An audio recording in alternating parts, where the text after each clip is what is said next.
Picnic स्पटआ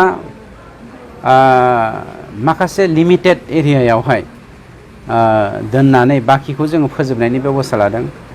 जेरै चौधुरी घाट आरो दाखालि आं थांनाय मा जायगामोनलाय सरलपारा बे मोननै पिकनिक स्पटखौथ' इसे मिटिङाव पास खालामनानै फोजोबनाय जाबाय। बेवहाय पिकनिक स्पट जानाय नंलिया। बाखि जेराव जेराव गोनांथार बेफोरखौ जोङो नायनानै फिसा फिसौखौ जोङो देग्लाय होनाय नङा। मानोना बेफोरखौ खमायलांनायनि जाहोनाव दिनै जोंनि सोलोंथाइ बिथिङाव मोजां जादों।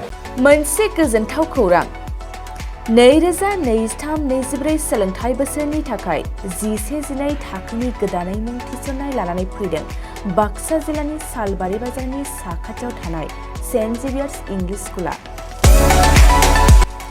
देग्लाय बोसोरनिफ्राय सेन्ट जेभियार्स इंलिश स्कुलाव आर्ट्स आरो साइन्स आयदानि थाखाय गोदानै फरायसाफोरनि मुं थिसननाया दायो सोलिगासिनो। बे फरायसालियाव मुं थिसननाया बेसेन नाङै जागोन आरो डेभेलपमेन्ट फिसा 1000, दानफ्रोमबो टिउसन फिसा 1500 रांखौ फरायसानिफ्राय लानाय जागोन। बेजों लोगोसेनो जायफोर फरायसाया मेट्रिकआव 90 जौखोन्दोनि बांसिन मोननाय आरो बिपिएल कार्ड थानाय फरायसाया बेसेन नाङाजासेनो मुं थिसननो हागोन।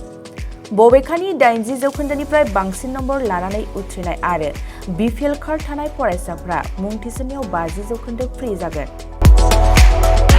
बेबादिनो उननि जौखोन्दो लानानै उथ्रिसारनाय आरो बिपिएल कार्ड थानाय फरायसाफोरनो रेहाय होनाय जादों। लोगोसे बे फरायसालियाव फरायसाफोरनि थाखाय हस्टेलनि खाबुबो दं। गोसो गोनां फरायसाफ्रा सेन्ट जेभियार्स इंलिश स्कुलाव 11-12 थाखोनि गोदानै मुं थिसननायनि बागै आबुं बाथ्राखौ मिथिनोब्ला नैबे मबाइल नम्बर 9954427791 आव थोंजों सुलाद लानो हागोन।